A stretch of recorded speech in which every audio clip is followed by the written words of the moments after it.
एह बबुआ के खुश क के जही बेना तजारा में दोबारा फिर वही बेना तारा में दोबारा फिर वही बेना।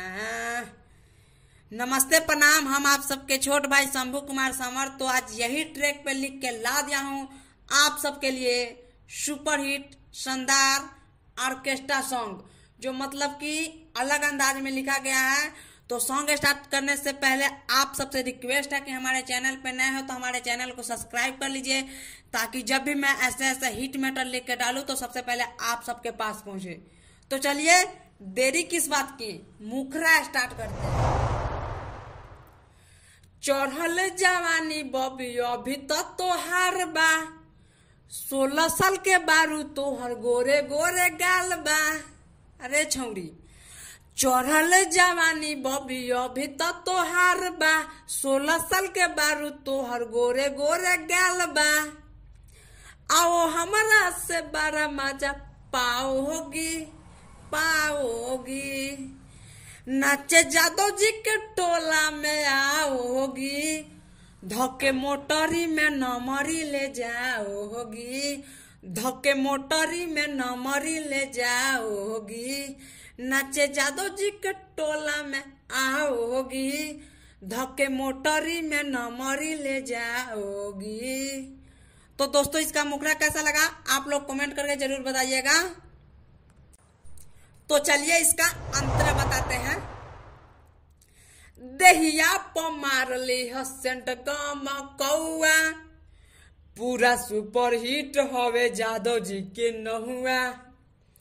लाली लिपस्टिक लगौले बारू रानी, देखिए के बूढ़ा वो के छूट जाई पानी।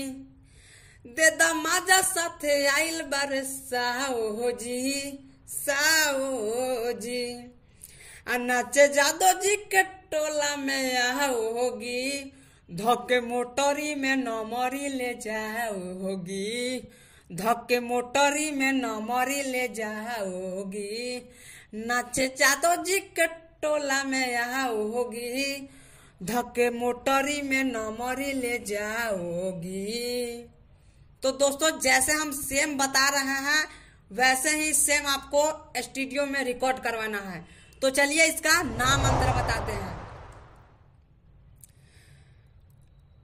सबके देखावे लुखोली के सेटर, और शंभू समर तोहर बावे ऑपरेटर।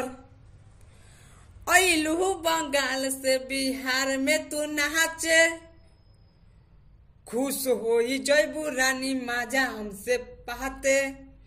साथे सखिया सहेली के लाओगी।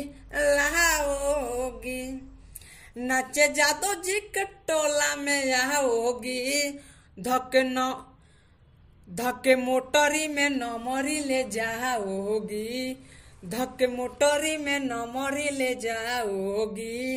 नाचे जादव जी के टोला में आओगी, धक्के मोटरी में नमरी ले जाओगी। तो दोस्तों हमारा लिखा हुआ गाना आप लोगों को कैसा लगा कमेंट करके जरूर बताइएगा, और वीडियो को लाइक कर दीजिएगा। चैनल पे नए होंगे तो चैनल को सब्सक्राइब कर लीजिएगा। तो फिर कल सुबह मिलते हैं 7 बजे किसी नेक्स्ट वीडियो में। तब तक के लिए बाय।